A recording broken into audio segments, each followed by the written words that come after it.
The lower box here shows that in 1963 they changed the logo from the lion's head, which is in the top box, to the double arrow circle that's in the lower box. On this side below the picture you can also notice that it says the Lionel Toy Corporation, Hillside, New Jersey. They changed from the Lionel Corporation, New York, Chicago.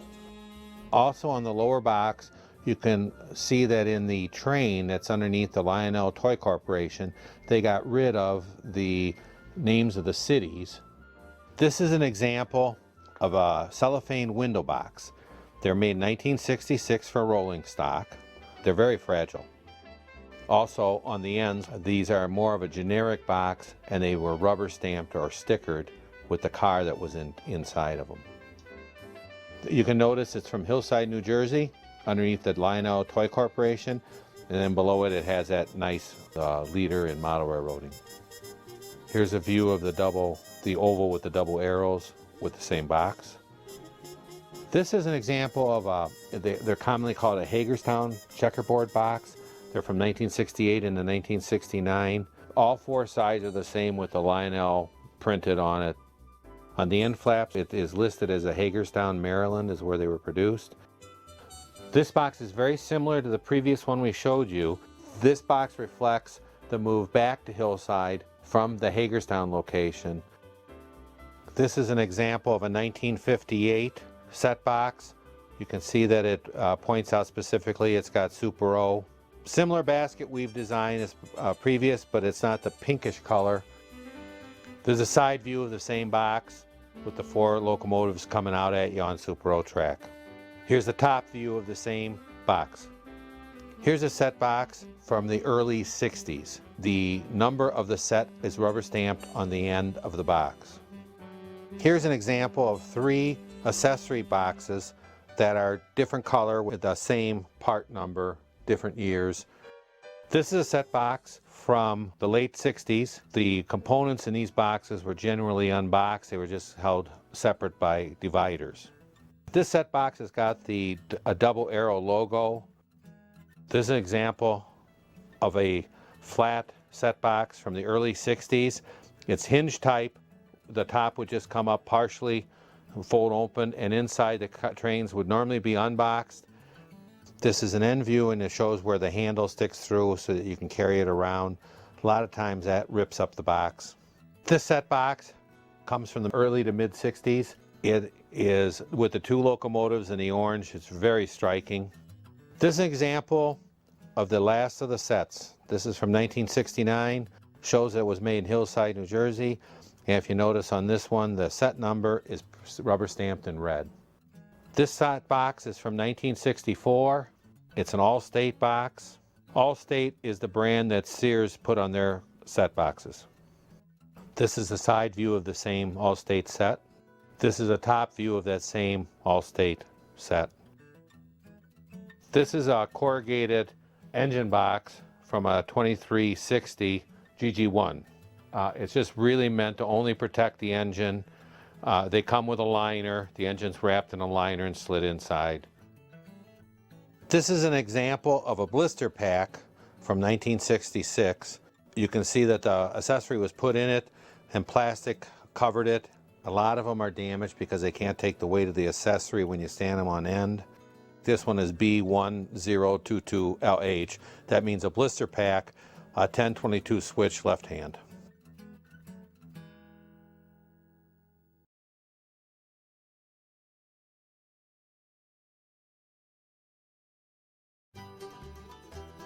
This is a pretty nice example of the first original box of the modern era. It's basically a very patriotic looking design, and as you can see, the Lionel logo with sort of an elongated, rounded edges was developed in the earliest days of Lionel modern era production. A new slogan they were trying out, a lifetime of railroading. MPC was very excited about acquiring the rights to produce Lionel trains. Here they are showing off the name that they basically licensed to use from the Lionel Corporation. Box ends again has a stylish design to it. The bottom panel is just basically solid red with the Lionel modern era logo on it. and the top edge of the box. Early Lionel Fundamentions era box for rolling stock. A lot of the locomotives that were done throughout the 70s had the red box as well. And the standard O series of rolling stock also had red boxes. Much like we saw with John Potter's pre-war box, Lionel takes advantage of selling someone a product to promote other products for people to consider buying. It's sort of like having a mini catalog with every product.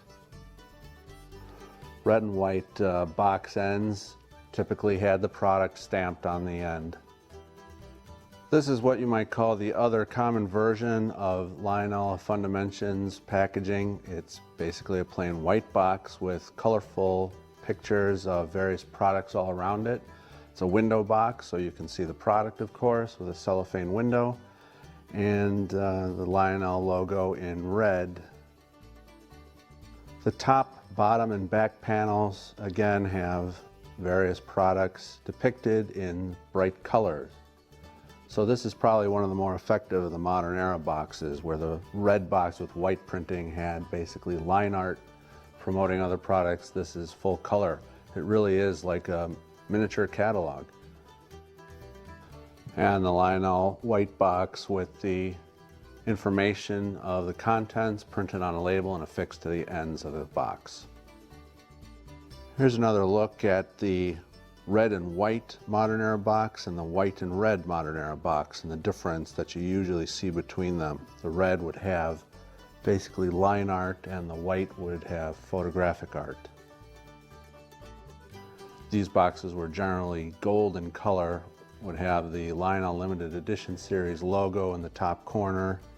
This box has a little bit extra decoration on it, and it's talking about the 100th anniversary of the birth of Joshua Lionel Cohen.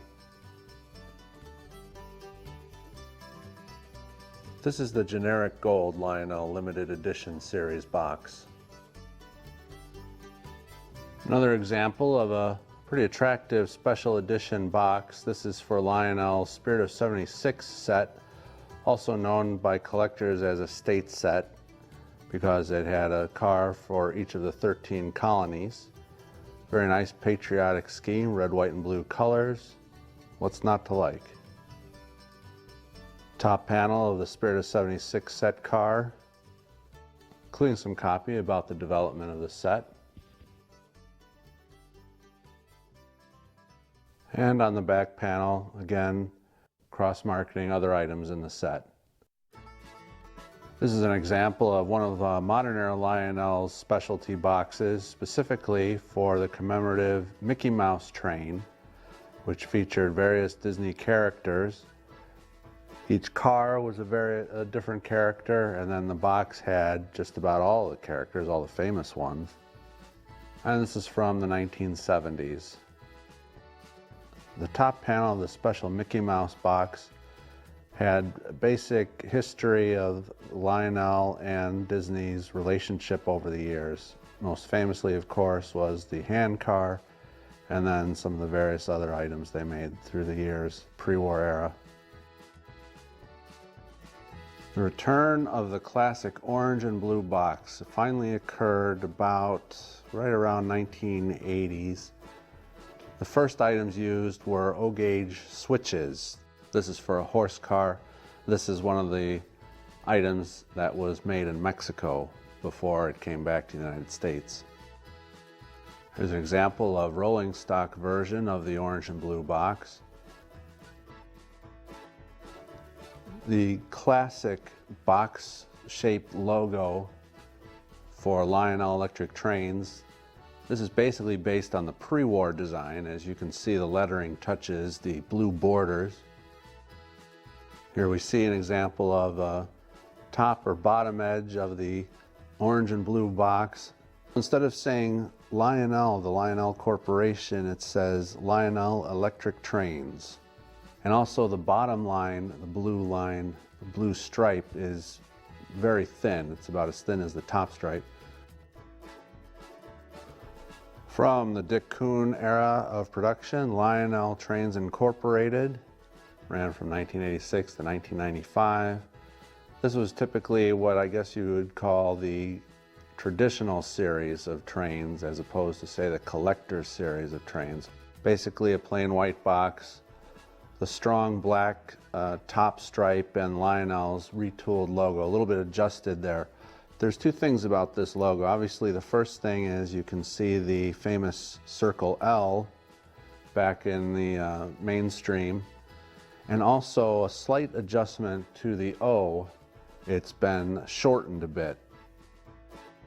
Product information will be printed on an adhesive label and affixed to the ends of the box. Well, this is a very interesting box, and it caused some controversy when it was unveiled at the dealer preview in 1996. Lionel LLC had recently bought out Richard Kuhn, and this was the box that they were going to go with. At the dealer preview, they had set boxes and rolling stock boxes and accessory boxes all lined up, all the blue and orange, sort of a reverse color scheme, as you can see.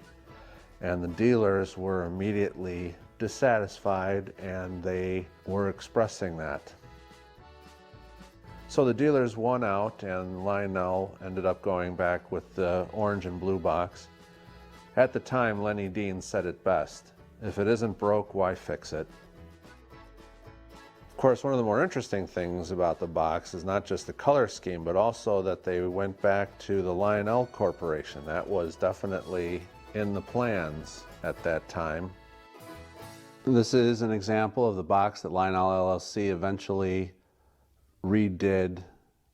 Subtle differences to the previous orange and blue modern era boxes. First, they have the plain circle L logo. It is a window box, not a whole lot of information other than that on the front panel. Product information was printed on an orange label and affixed to the end of the car. You can see that another subtle difference is that the orange parts of the box, the orange areas of the box, are outlined in blue, and the blue areas of the box are outlined in orange. And instead of saying Lionel Electric Trains or the Lionel Corporation, it simply says Lionel. Also, where there was a thin blue line on the earlier Lionel Electric Train orange and blue boxes, this time the blue line is thicker and resembles more what was used in the pre-war and post-war classic orange and blue boxes. The back panel of the Lionel LLC box, the classic box-shaped logo that said Lionel Electric Trains is gone, and now it is just the circle L logo. Later Lionel LLC boxes changed to their more modern circle L logo. And here's an example of a new Mickey Mouse Lionel box. Well, they've made a great team for quite a few years. Post-war Celebration Series box. There's a special box for the items Lionel LLC was reissuing. In this case, these were modern era versions of post-war classics, except that they were updated with modern features like Trainmaster Command Control and rail sounds. They came out with a special logo for the post-war Celebration Series, and you can see the ghosted image from the cover of the 1952 catalog. On the back of the post-war Celebration Series boxes, there's a little background of the history of what the series is about and how the post-war era of Lionel was such a huge part of the company's success. Box end for the post-war Celebration Series, of course, you have to work in the orange color. A familiar looking design, like the box John Potter showed us earlier. On the other side of the pre-war Celebration box, they use the older logo. And for Lionel's conventional classics, they went back to a post-war design of the boxes